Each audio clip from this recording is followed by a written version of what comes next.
Oi, gente, tudo bem? Boa noite. A gente está ao vivo agora para fazer a nossa live.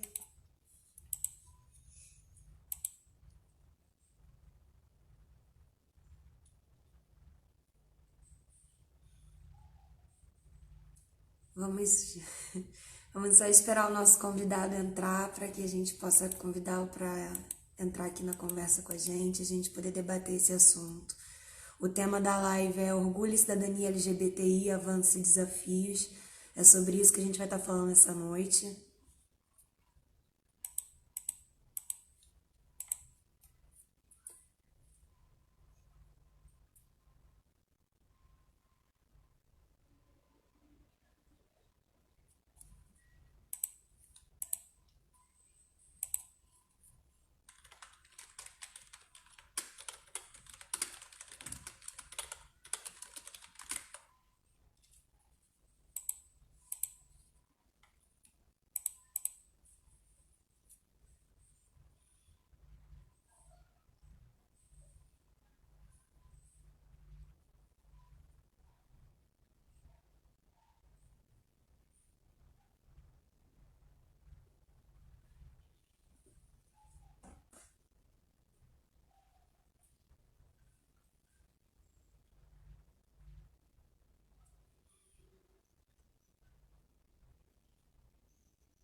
Boa noite, Cláudia, tudo bem?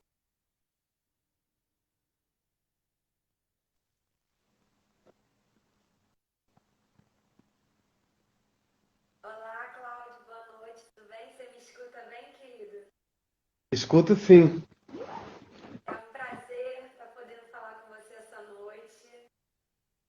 Tudo bem? Para quem está assistindo a gente, esse é o Cláudio Nascimento, pessoal. Ele é o coordenador executivo do grupo Arco-Íris de Cidadania.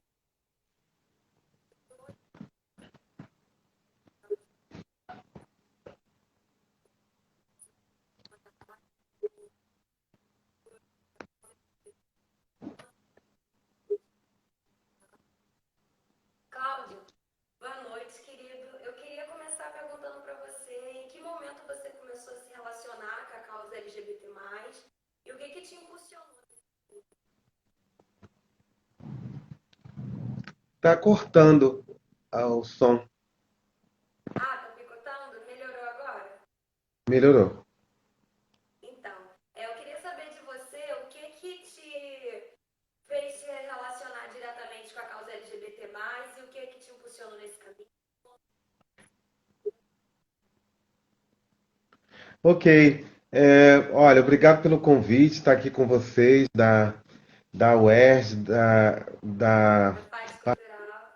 parte toda cultural, né? Subreitoria de Extensão e Cultura. Tem um papel importantíssimo na universidade. Agradecer a você também por todo o carinho durante a semana. Eu Olha, que agradeço. Eu, eu tenho 49 anos, estou no movimento LGBT desde os 18 anos de idade, e passei, então, boa parte das histórias, das ações que o movimento LGBT ao longo desse tempo produziu, eu estive envolvido, né, sem nenhuma arrogância, presunção, mas eu participei de muitos momentos dessa história. Antes de ser do movimento LGBT, eu fui do movimento estudantil, movimento de juventude na Baixada Fluminense.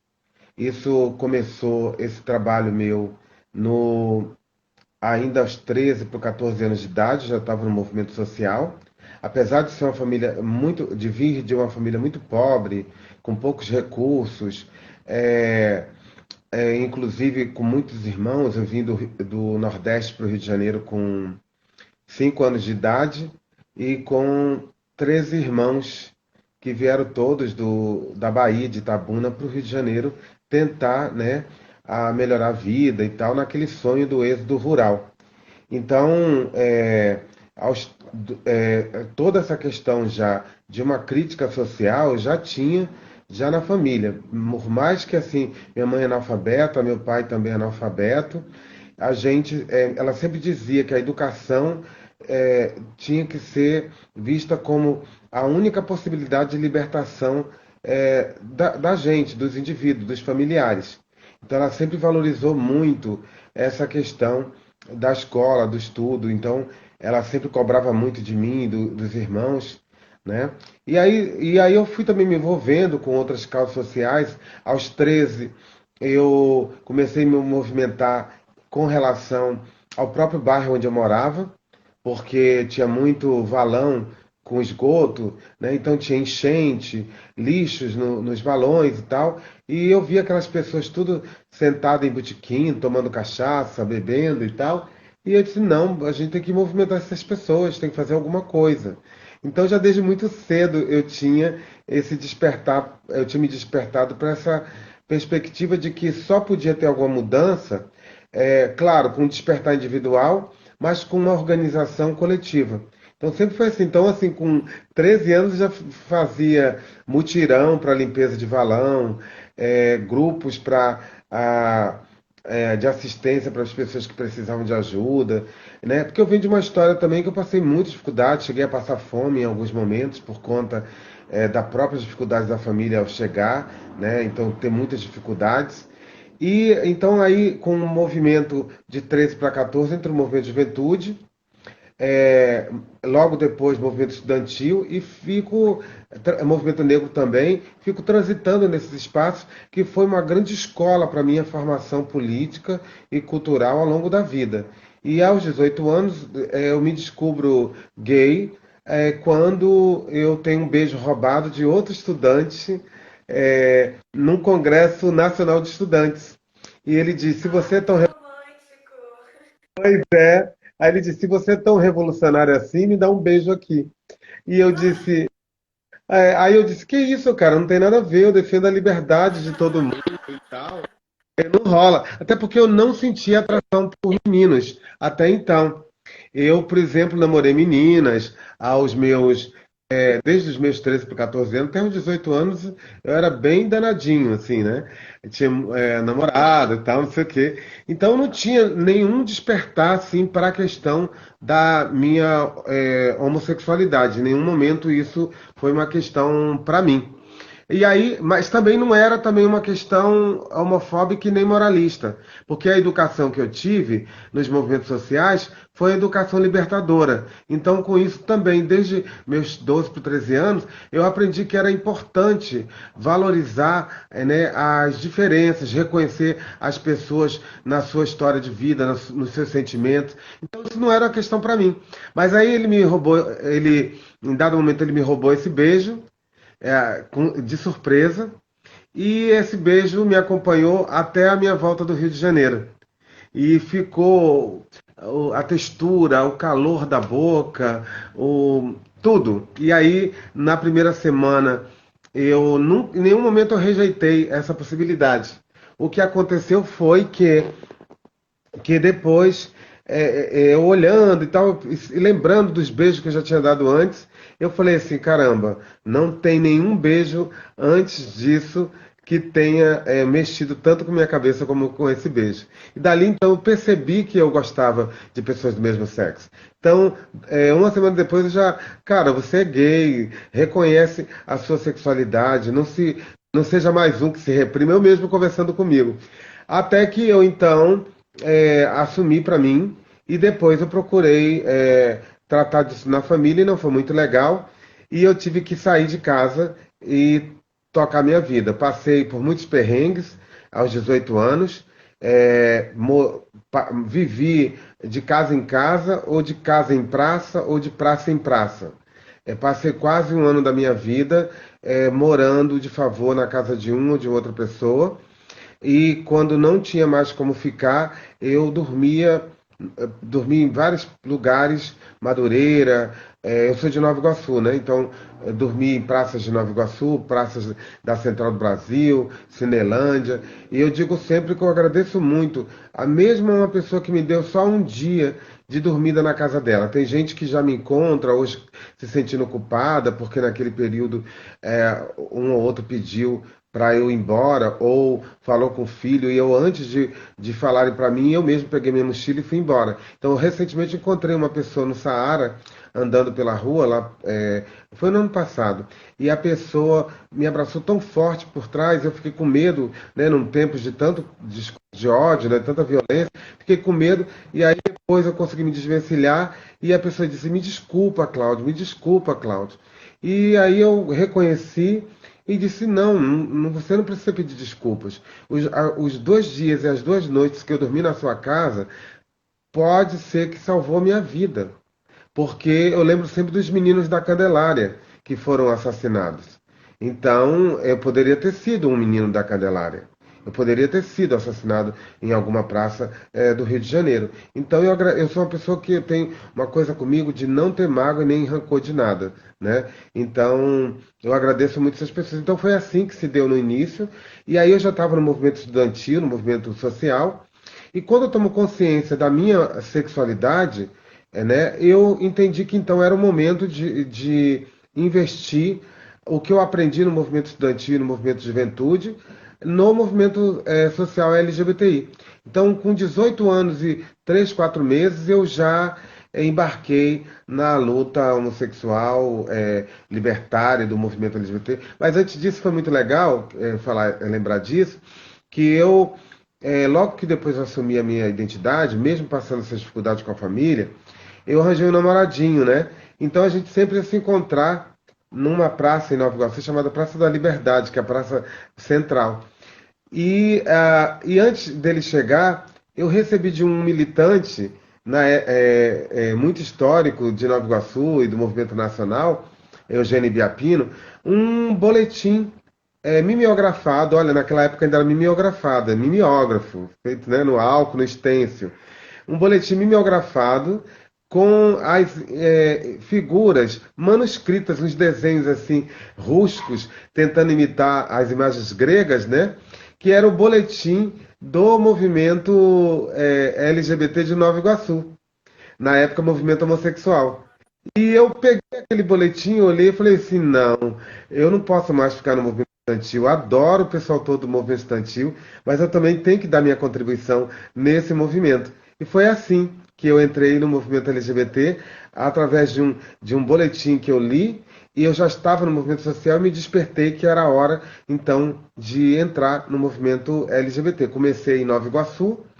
Lá estava sendo fundado um grupo chamado Associação de Gays e Amigos de Nova Iguaçu, que hoje é a Associação de Gays e Amigos de Nova Iguaçu e Mesquita, porque se atualizou diante da emancipação que ocorreu, né?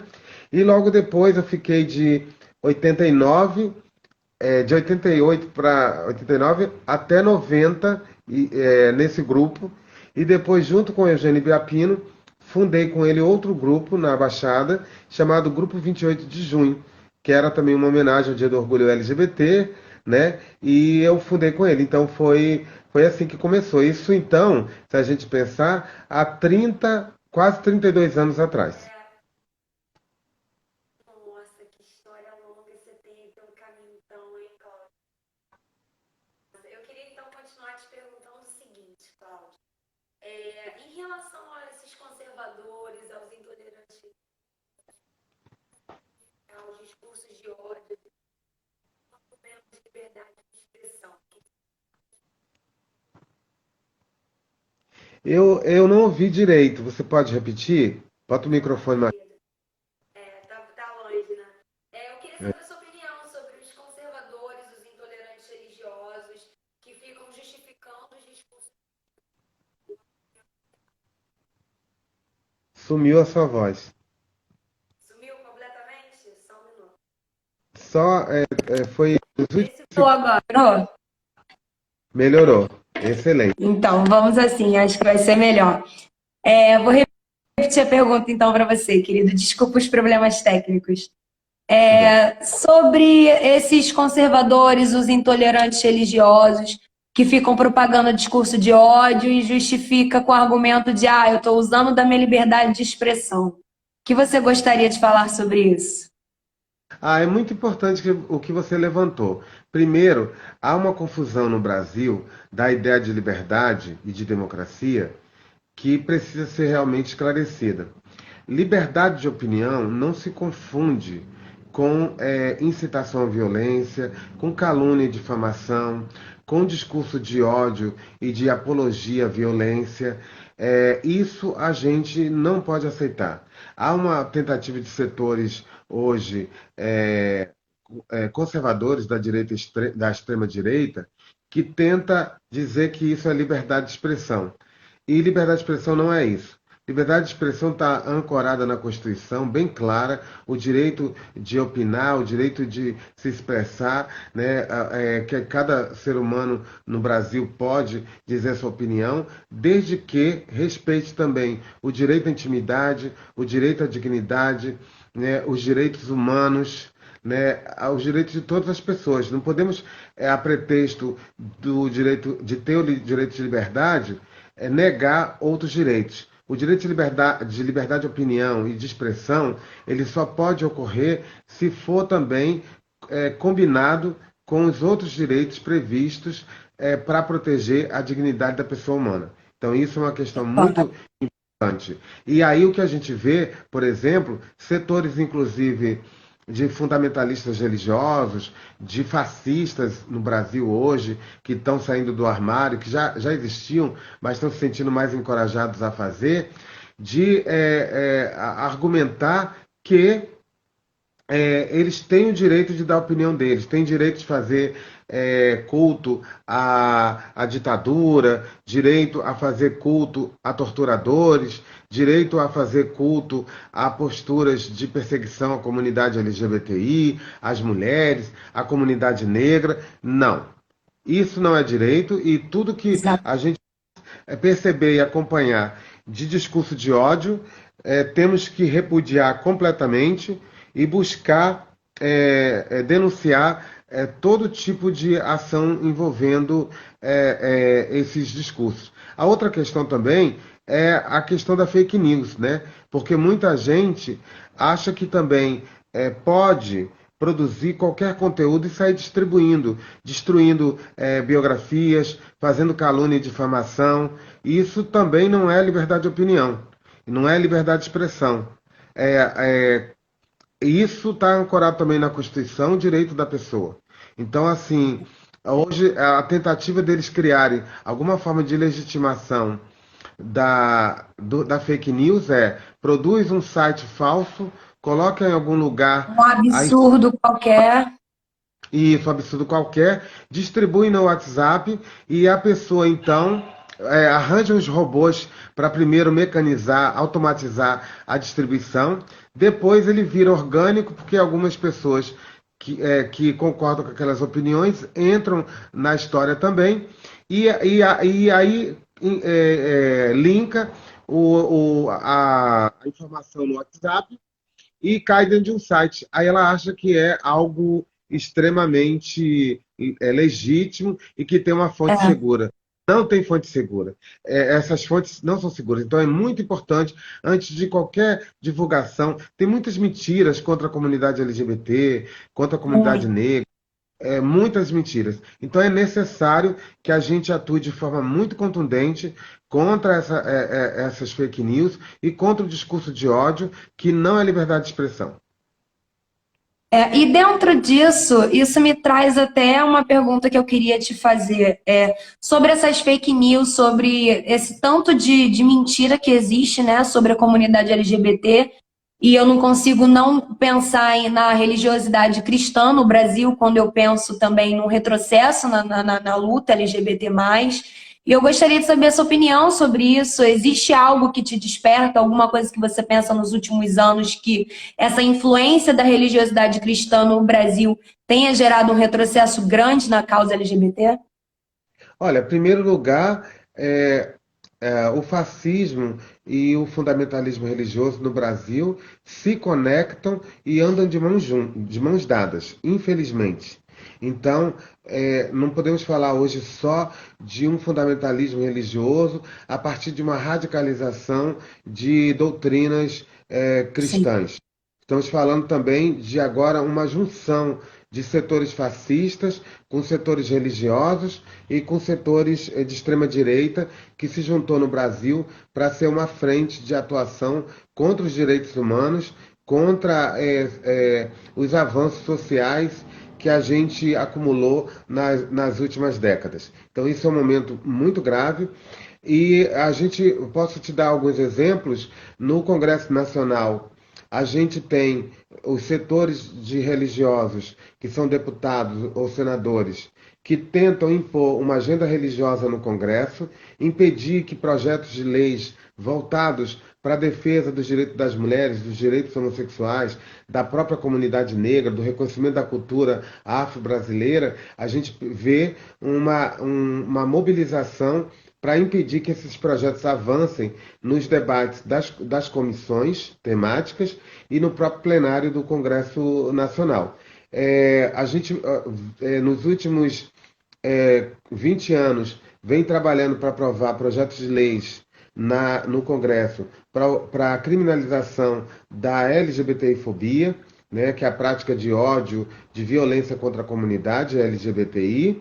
A gente também vem batalhando desde 95 para reconhecer a união civil entre pessoas do mesmo sexo e o casamento entre pessoas do mesmo sexo ou do mesmo gênero ou de gêneros diferentes, inclusive poliamor.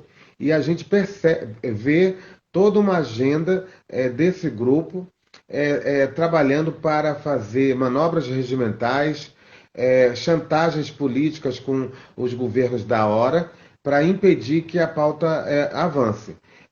A gente, por exemplo, conseguiu fazer com que a pauta LGBT pudesse avançar no Brasil, se deu através de ações de aprovação de leis municipais e leis estaduais.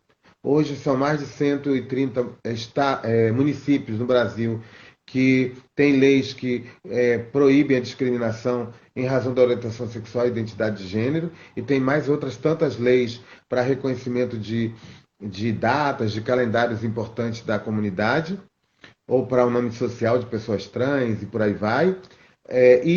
Dia da Visibilidade Lésbica, como em Niterói, é o primeiro projeto de lei aprovado para o Dia da Visibilidade Lésbica em Niterói, aprovado lá pela vereadora Verônica Lima, uma mulher lésbica negra. Então também teve um forte apelo social, né, a ação dela lá. E a gente então só conseguiu avançar também com o Supremo Tribunal Federal, com a Suprema Corte Brasileira, onde lá a gente vem agindo, atuando, apresentando demandas, né? A primeira demanda que a gente conseguiu uma vitória importante foi a questão do reconhecimento da união civil entre pessoas do mesmo gênero ou de diversos gêneros, né? Isso, no primeiro momento, foi, foi difícil, porque a gente viu que no Congresso Nacional havia uma tentativa de interdição desse debate. Na época histórica, foi a sexóloga e deputada Marta Suplicy que apresentou o primeiro projeto, isso há 25 anos atrás. Ela foi odiada, perseguida por muita gente, ameaçada de Ameaçada violência. de morte, eu lembro. Foi muito feio, muito feio. E mesmo assim ela bancou toda a discussão. O projeto foi aprovado nas comissões do Congresso, mas nunca conseguiu chegar a plenário da Câmara. E aí então a gente conseguiu aprovar agora em maio de 2011 o reconhecimento, agora quase 10 anos atrás, né? Maio de 2011, o projeto de união civil. Na época, então, diziam para mim assim: mas por que vocês estão reivindicando o reconhecimento da união civil? Por que já não vai direto para casamento? Que já tem vários países no mundo que tem casamento e o Brasil podia dar esse passo logo mais avançado. E na época, conversando com o movimento, conversando com especialistas na área jurídica, e que na época o governador era o governador Cabral, e foi ele que entrou com a ação, né? Eu sei que hoje tem todo o questionamento com relação ao papel que ele cumpriu na dilapidação do patrimônio do Estado do Rio de Janeiro. Isso aqui não estou aqui em nenhum momento para fazer louvor a isso, mas também eu tenho que reconhecer que foi a coragem É dele claro. como governador, que foi o único que aceitou o pedido da comunidade LGBT para entrar com pedido. Primeira pergunta era: cidadãos LGBTs são cidadãos de segunda classe? Para o STF. Se não são, então por que não tem reconhecido o seu matrimônio? E daí, então, na época entrou com a DPF, que é a Arguição por Descumprimento de Preceito Fundamental. E que foi, então, a base para discutir, dentro do Supremo Tribunal Federal, toda a questão da União Civil. Isso foi, demos entrada em 2008 e aprovou em 2011. Então, assim, foram 3 anos de muita batalha, de muitas visitas aos ministros, de explicação do que já tinha também de ganhos assim no mundo. Tinha um discurso de que a gente ia fazer, que ia destruir as famílias, né? A ditadura gaysista. A ditadura gaysista ia destruir as famílias. Não destruiu família de ninguém. Quem é hétero continua hétero. Gente, Quem é lésbica vai continuar lésbica, quem é gay também, quem é... exatamente. tem nada a ver. O que aconteceu com essa vitória foi, pelo menos garantir os direitos básicos, né? Proteger os É, direitos básicos das famílias homotrans afetivas. Então, isso para a que gente, já existiam, né, e queriam ter esses direitos garantidos, e eram famílias que precisavam ser reconhecidas e têm suas legitimidades também, né? Eu vejo exato. você falando dos projetos e das leis, e eu só consigo, assim, querer te perguntar, todos esses anos trabalhando com a causa, assim, quais são as suas maiores satisfações, assim? E olha, primeiro ter realizado a primeira parada do orgulho LGBTI do Brasil. O Rio de Janeiro fundou a primeira parada em Foi lá na Avenida Paulista, 1971, não foi? Paulista não, a primeira parada, chamada de parada e de tudo, foi em 95 no Rio de Janeiro. Ah, 70, tá. É, chamada de parada, que era do GLS ainda, não tinha muito. Era de homossexuais e lésbicas, alguma coisa assim, não era? E depois foi é, na Praça Roosevelt, em São Paulo, o no que a ano gente tem seguinte, não foi? historicamente das paradas que nós temos 69 você tem a revolta de Stonewall, que é quando o Sim, movimento LGBTI, na época, a comunidade LGBTI se revolta contra as batidas policiais sim. costeiras que aconteciam muito injustas, que faziam achaque das pessoas em bares, boates, lá do bairro Greenwich Village, em Nova York. E aí, então, um dia 28, a comunidade resolveu reagir e começou no bar Stonewall Inn. Tanto é que o nome da revolta passou a ser chamado de Revolta Stonewall. E depois se espalhou para vários bares do bairro e foi considerado um momento de atitude, de dignidade, de orgulho para a comunidade LGBTI nova-iorquina. E aí, no ano seguinte, a comunidade, então, resolve fazer uma passeata para comemorar um ano do levante de Stonewall. E esse, então, eu me arrepio todo quando eu lembro disso, assim, quando eu falo dessa história. E aí, então, foi feita a primeira passeata em Nova York, e daí se serviu de inspiração para várias partes do mundo. Aí, Sim. na década de 80, o primeiro encontro brasileiro de homossexuais, né, em São Paulo, que há uma passeata contra a violência e denunciando o delegado Richetti, né, que era um delegado que perseguia a comunidade LGBTI, mas não foi para comemorar o Dia do Orgulho, foi para denunciar a violência contra a comunidade de homossexuais à época, que era assim que se chamava. Orgulho mesmo, como discussão de orgulho, de pride e tal, ele vem se dar mais fortemente na década de 90 e a primeira parada do orgulho LGBTI ela vai acontecer então, a primeira tentativa foi em 93, aqui no Rio de Janeiro, onde a gente junta 30 pessoas, eu participei dessa passeata também, muito emocionante, e a gente junta 30 pessoas desfilando do posto 2 ao posto 6 da Praia de Copacabana. E 30 pessoas. E aí todo mundo no final acabou, algumas pessoas muito tristes, outras chateadas e tal. E aí conversando, falando que não havia senso de solidariedade da comunidade, que é uma avaliação negativa. Aí eu e mais essas pessoas, com outros fundadores do Grupo Arco-Íris, que eu já era do Grupo Arco-Íris, já tinha saído da Baixada, já tinha vindo para o para a capital, para o Rio de Janeiro, porque eu tinha casado, eu fui o primeiro casamento gay público do Brasil, que eu vou falar já já. Então aí eu já estava morando por aqui. E aí então a gente conversando no bar, na antiga Galeria Lasca, que era o lugar de referência da comunidade gay em Copacabana. Aí eu falei, gente, não adianta a gente ficar deprimido, questionando e tal. O que falta aí, primeiro, é um senso de pertencimento, de fazer parte de uma comunidade.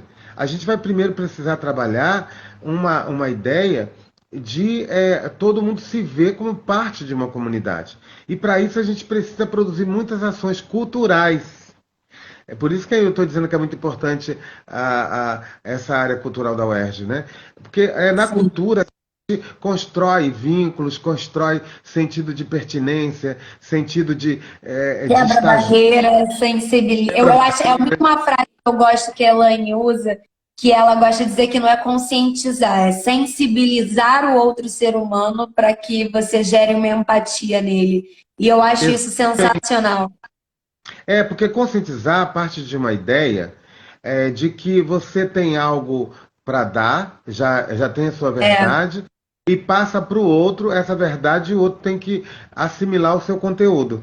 E quando você fala em sensibilizar, você chama o outro ou a outra para um lugar também de protagonismo, um lugar de responsabilidade, para ele se pensar e ela se pensar o que ela pode fazer para mudar aquele contexto. Então também eu concordo com a Elaine Torres, eu acho que ela está certíssima. Mas voltando então, e aí a gente disse assim, não, vamos pensar outras coisas. E aí no ano de 94, em vez de puxar uma passeata, a gente então, do Grupo Arco-Íris e vários grupos, resolvemos organizar no pátio, no gramado do Museu de Arte Moderna do Rio de Janeiro, lá no Aterro do Flamengo, uma tarde de vivência pela dignidade homossexual. Era o nome, né?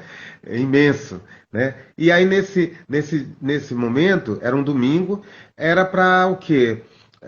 Ter poesia, piquenique, levar o seu namorado, levar a sua família. Aí tinha poetisas, tinha escritoras, personalidades. Por exemplo, Rosemarie Muraro, a grande feminista da história do movimento feminista no Brasil, ela fez parte dessa atividade há 26 anos atrás. Né? Olha que coisa mais linda do mundo, chegando Rosemarie Muraro para falar para a comunidade LGBT a importância daquele feito de colocar 600 pessoas à luz do dia, porque, gente, é muito importante demarcar isso. Hoje a gente falar 600 pessoas, para muita gente, é pouca gente. Mas 600 pessoas há 26 anos, que toda a ideologia heterossexista, opressora, era de que, não, mesmo aqueles que diziam que era a favor, diziam o seguinte, não tenho nada contra vocês, desde que é. façam entre paredes. Então era uma coisa de empurrar a comunidade LGBT para a escuridão, para o silêncio, para a negação do público. E a gente está na rua, à luz do dia, com o companheiro, com o namorado, com a família e tal, era algo extremamente revolucionário. Porque a gente faz revolução com os nossos corpos, com os nossos amores. Então é ali. Então foi uma data que foi muito importante, depois seguiu com uma programação cultural de quase um mês, em vários lugares do Rio de Janeiro, discutindo, e o arco-íris estava em ascensão já, porque o arco-íris acreditava que era muito importante trabalhar a questão do assumir-se, porque também tinha que preparar a comunidade gay, lésbica, especialmente gay, lésbica e trans, já vivenciava marcado no seu corpo essa visibilidade, né? Mas gays e lésbicas ainda tinha muito medo de assumir, de se colocar. Então, a gente também fazia muito esse exercício, que era trabalhar também a construção de referências positivas e estimular que a comunidade também pudesse quebrar esse silêncio, se visibilizando, mostrando que podia estar em qualquer lugar, em qualquer posição. E daí então, em 95, já construindo já uma esteira de sensibilização e um sentido de comunidade, a gente aproveita um evento internacional que meu companheiro Adalto, que faleceu em 97, meu primeiro marido, ele foi a pessoa que protagonizou a proposta para que o Brasil, o Rio de Janeiro, sediasse essa conferência mundial. E aí outros companheiros e companheiras, Rosângela Castro, Virgínia Figueiredo, Augusto Andrade, e tantos outros, né? Luiz Carlos Freitas, Adalto Bellarmino, que era meu esposo, Raimundo Pereira. Então, várias pessoas que participaram da construção desse Congresso Mundial. E então a gente trouxe 1.800 representantes de 40 países. Foi uma coisa, inclusive, surpreendente para todo mundo, porque essa proposta de candidatura foi apresentada em 91 pelo meu companheiro no Congresso de Direitos Humanos em Viena, na Áustria. E aí, em 93, a conferência acontecia em Nova York e eles ligam para a gente de lá, o Tony Reis, que é de Curitiba, estava nessa conferência, que é do Grupo Dignidade, e liga para a gente e diz assim: olha, estou aqui na conferência e o pessoal está assim, surpreso com essa proposta que foi feita pelo Adalto Bellarmino, de realizar a conferência no Brasil e no Rio de Janeiro. Olha, Cláudio, eu estou representando o Brasil aqui. Cláudio Augusto perguntou a várias pessoas. Eu estou aqui e eu queria saber de vocês se realmente vocês têm condições de realizar essa conferência. Na hora, todo mundo, em vários telefonemas, disseram: temos sim, vamos realizar. Tá. Mas uma loucura, porque a gente não tinha nada, nenhuma caneta para colocar no Congresso. Mas a gente entendeu que era uma oportunidade sem igual para colocar o Brasil no contexto internacional do movimento e para também aproveitar uma conferência internacional para fortalecer a agenda pública dos direitos LGBTs no Brasil. Então foi uma coisa uníssona, pragmática. Todo mundo falou assim: não vamos perder essa oportunidade. E aí buscamos vários parceiros, fizemos vários apelos e conseguimos realizar a conferência. Vários artistas à época apoiaram. Renato Russo foi um dos principais do Legião Urbana que nos apoiou. Ele foi presidente de honra da Conferência Mundial. E a Marta Suplicy também, sexóloga. Primeira, ela estava assumindo o mandato dela de deputada federal. E aí, então, a gente buscou apoio do Programa Nacional de AIDS, porque a discussão de AIDS era muito forte também, e a gente dizia que era importante também apoiar esses lugares, esses eventos, para que a gente pudesse debater melhor qual era o melhor caminho para avançar também na prevenção do HIV, na assistência e atenção às pessoas vivendo com HIV e AIDS. Então era importante apoiar essas agendas. E aí realizamos então a conferência num hotel, na época era o Rio Palace, era um hotel considerado de elite do Rio de Janeiro, então também a gente queria fazer um lugar assim babadeiro, para poder demarcar também a nossa existência, né? Claro. Imagina, tem que ter close também, lacração, né? Claro. E aí então, a gente realiza esse congresso nesse hotel, que é lá no Posto 6, e ao final do congresso, a gente então aproveita para chamar a primeira marcha pela cidadania de gays, lésbicas e travestis. E aí então, e foi justamente comemorativa ao Dia do Orgulho LGBTI e juntou 3.000 pessoas em Copacabana.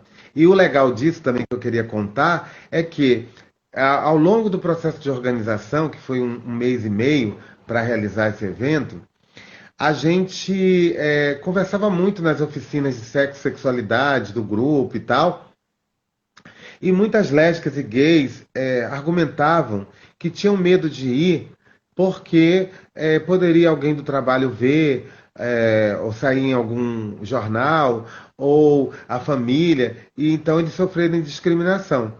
E aí então, alguns artistas plásticos, como Cláudio Montanha, que é um grande artista plástico da comunidade LGBT e outros, se juntaram para fazer oficinas para confecção de máscara de papel machê. Para que a gente pudesse, então, garantir a privacidade dessas pessoas. Exatamente, para no início a gente distribuir para essas pessoas. E aí distribuímos, tinha gente de tudo quanto é parte do mundo, bissexuais da Austrália, transgender do Canadá, lésbicas da Argentina. Então foi adoro! um babado assim fortíssimo. E a gente então fez uma outra coisa. E contar ainda dessa parte da máscara, que foi lindo, que ao longo da passeata, logo no início, nos primeiros 30 minutos, uma hora, eu vi gente tirando as máscaras. E aí eu sou muito curioso, sou aquariano, né? Eu fui atrás. Falei assim, ué, você estava de máscara, o que que houve?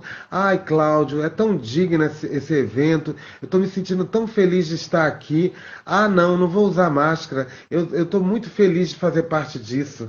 E aí várias pessoas foram tirando as máscaras.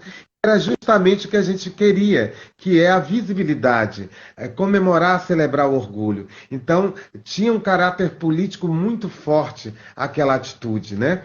E aí, outra coisa que foi interessante foi também que pela primeira vez a gente introduz, o Grupo Arco-Íris do Rio, introduz num evento de visibilidade massiva a bandeira do arco-íris.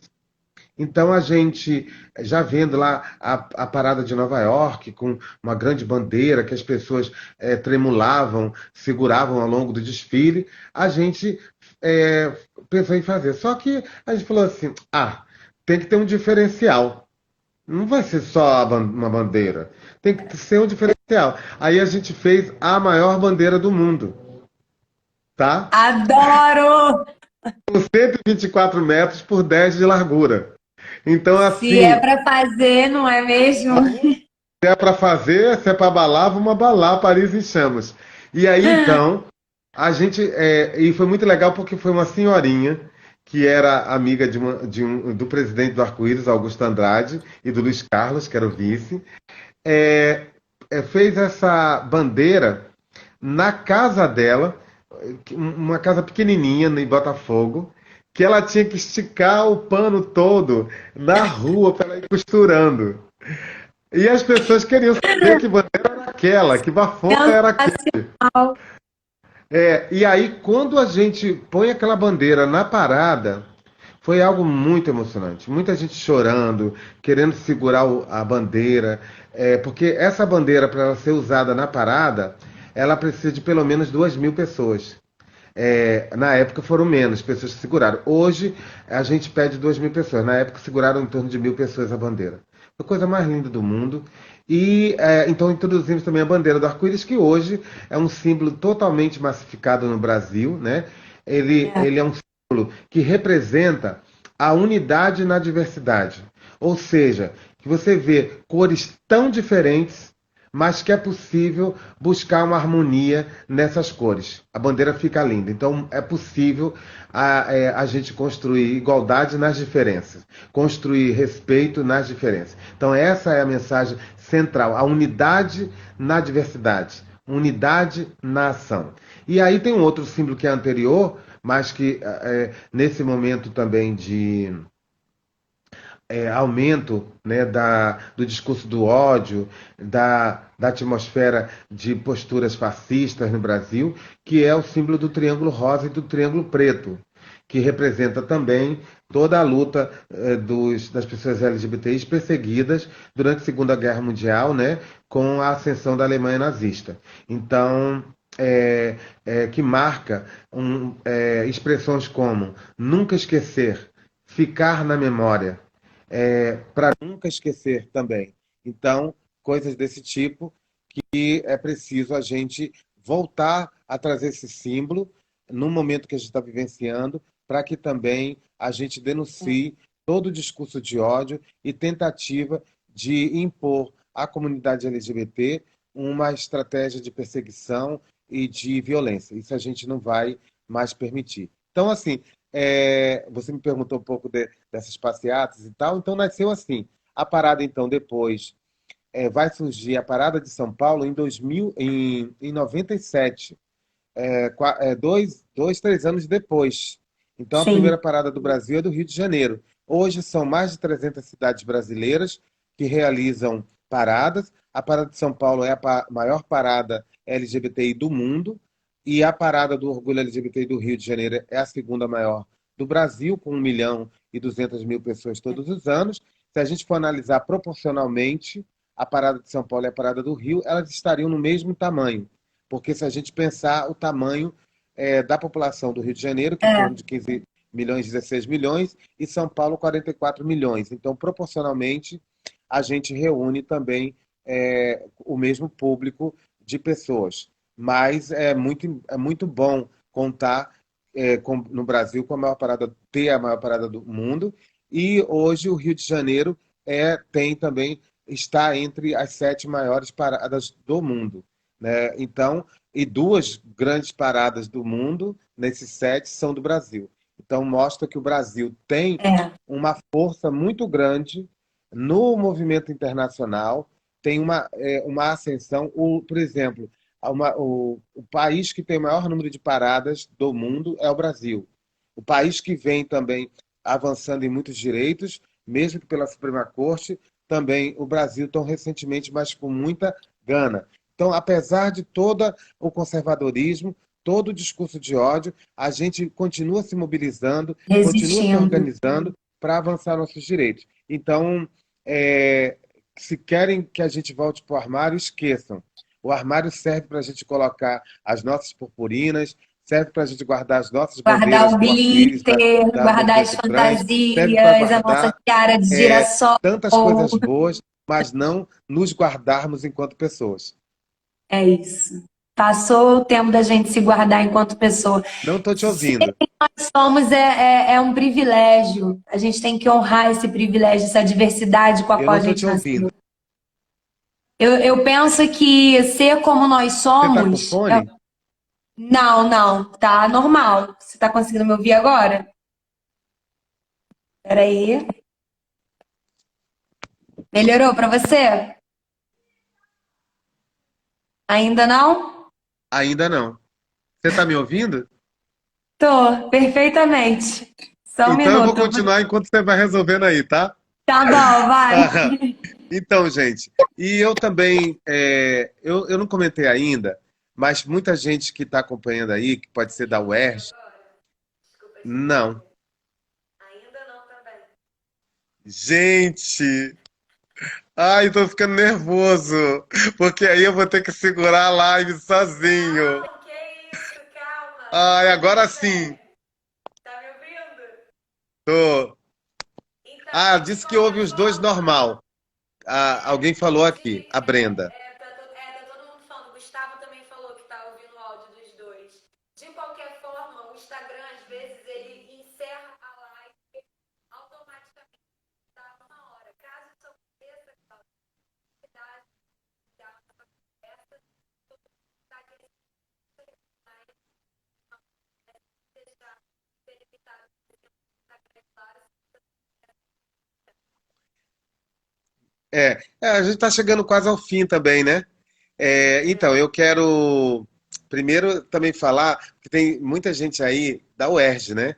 E eu tenho um Se quiser carinho, falar um pouco um dessa sua enorme. experiência que você teve com a UERJ, com os projetos de extensão, como esses projetos podem estar ajudando. Ah, muito boa pergunta. Então, primeiro dizer que assim, tenho um carinho enorme pela UERJ. A UERJ é um bastião da democracia, um lugar de resistência da cultura, da educação. É uma instituição que tem um papel fundamental para a produção de conhecimentos e fortalecimento do Estado de Direito Democrático. A UERJ, em todas as grandes. Elane Torres acabou de entrar, querida Elane, grande companheira. Então, a gente vem produzindo uma série de estratégias, de alianças com a UERJ há muitos anos. A UERJ, por exemplo, junto com o Grupo Arco-Íris e o CLAN, produziram a primeira pesquisa de levantamento sobre discriminação LGBT no país, numa parada. Foi a partir dessa pesquisa que foi desenvolvida, que estimulou que outros lugares e outras universidades também pudessem desenvolver. A UERJ é um lugar onde hoje tem uma produção acadêmica no tema da cidadania LGBT extremamente potente. Na UERJ também, que a gente, quando vai implementar o programa estadual Rio Sem Homofobia, é na UERJ que a gente encontra também um lugar de suporte, de apoio para que, através da Subreitoria de Extensão e Cultura e de programas da universidade, para implantar essa política pública no Rio de Janeiro. Na época eu era superintendente e entendia que eu precisava contar com a universidade para poder a gente pensar junto e também tem o lugar da crítica, né? Da crítica construtiva, de dados, informações que pudessem orientar melhor a política pública. É na UERJ também que as pessoas trans têm os primeiros, que tem o primeiro, é o primeiro lugar de acolhimento, de recebimento também. A UERJ, por exemplo, com o projeto lá no Pedernest de atenção a pessoas trans. Então a UERJ tem uma história muito grande com a comunidade LGBT. Quero mandar um beijo para Guilherme Almeida, né, grande liderança do movimento de homens trans, acadêmico, estudioso, né, que é uma grande referência da UERJ. Hoje ele está na UFRJ, mas um grande companheiro. Mandar um beijo para a Ana Uziel, né, grande estudiosa da psicologia, coordenou por muito tempo o Laboratório Integrado de Diversidade Sexual. Sérgio Carrara, grande estudioso também do tema de violência contra a LGBTI. Vanessa Leite, também outra estudiosa importantíssima, lésbica, assumida, acadêmica. Silvia Aguião, que acabou de lançar um livro belíssimo também, grande prata da casa da UERJ, né, que lançou o livro sobre a questão LGBT, que discute como que os LGBT se fizeram na categoria cidadão, na relação com o Estado. Márcio Salles Saraiva também, outro grande estudioso, sociólogo. Então, você vê aí quanta gente do bem, né, produzindo. A UERJ é incrível mesmo, a UERJ é incrível. E outra coisa, eu tenho o maior orgulho da UERJ, por conta também, assim, eu me sinto, assim, muito orgulhoso, porque a universidade, eu não acreditei quando o reitor, na época, me procurou e disse: a UERJ quer te homenagear. Você tem uma história, um legado que a universidade não pode fingir que não existe. E eu falei, mas como, né? Mas já como? Eu não sou estudioso, não sou acadêmico, eu não produzo nada de conhecimento. Na época, o Ricardo Vieira Alves. E ele disse, o quê? Você não produz conhecimento? Movimento social é que mais produz conhecimento. E a UERJ entende que só é possível produzir conhecimento ancorado ancorado com o movimento social. Então, vocês são intelectuais orgânicos, vocês produzem metodologias, ferramentas de intervenção o tempo inteiro. E é por isso que eu quero te reconhecer nesse lugar. Eu fiquei muito emocionado à época, e aí então eu fui homenageado em 2013, o primeiro homossexual homenageado numa universidade brasileira, com um alto título, né, da universidade, de grão oficial da medalha José Bonifácio, aprovada pelo Conselho Superior da Universidade. Tenho a maior honra de ser, então, comendador, né, dessa universidade. Muita honra mesmo. Muito carinho, muito respeito por toda a universidade e acho que no momento que a gente está vivendo de ataques do governo Bolsonaro, do ministro da Educação, de uma lógica hoje de negacionismo, de não reconhecimento do papel que cumpre a produção acadêmica, na produção de políticas públicas, na produção de conhecimento, é fundamental a gente reafirmar o papel forte, potente que a UERJ e diversas universidades têm para favorecer e valorizar e afirmar valores democráticos. Ai, Cláudia, eu só queria te agradecer pela honra, pelo privilégio de ter aceitado o meu convite do nada, te chamando no WhatsApp.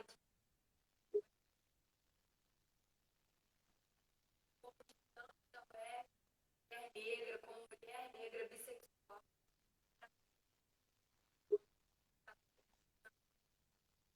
Tanta coisa que a época nas praças, segurando cartaz, não, a gente vai se orgulhar de quem a gente é.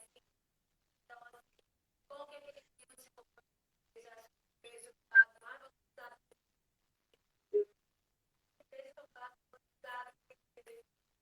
Obrigado. Obrigado. Obrigado, um beijo a você, um beijo a todos e todas e todes, e dizer que seguiremos na luta, com muito orgulho, com muita resistência. Hoje eu sou um homem vou fazer 50 anos de idade, entrei no movimento LGBT com 18 e tenho a minha grande paixão, é a paixão da minha vida, vou morrer na militância do movimento LGBT. Tenho maior carinho, maior alegria de saber que muitos jovens de hoje ainda têm dificuldade, mas a gente já superou muita coisa. Tamo junto. Um grande beijo para você e para toda a UERJ. Obrigada, Cláudia. A UERJ te ama. Fica um convite aberto aí, por favor. Sempre que você quiser voltar aqui no FAT Cultural, já sinta-se convidado. Só falar de nada, você tem uma ótima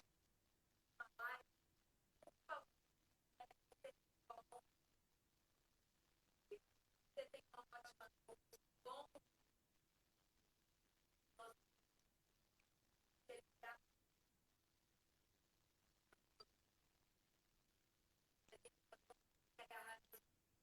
Ah, eu queria fazer um convite. Por favor, fique à vontade. Então, domingo que vem, dia 28 de junho, vai acontecer a live Parada do Orgulho LGBTI Brasil. A live vai reunir pessoas, personalidades, ativistas de todas as partes do Brasil, com mais de 70 atrações culturais, discutindo e comemorando e celebrando o direito de existir, o nosso direito à nossa sexualidade, aos nossos corpos, à nossa liberdade e aos direitos humanos. Então, convido a todo mundo a estar ligado, 2 horas da tarde começa e vai até às 23h59 de domingo. Vai ter Pode deixar lançamento de avisando a pesquisa, UERJ, a lançamento gente vai de... estar disponibilizando isso tudo. O canal deles, a página, a gente vai estar informando. Excelente. Um beijo.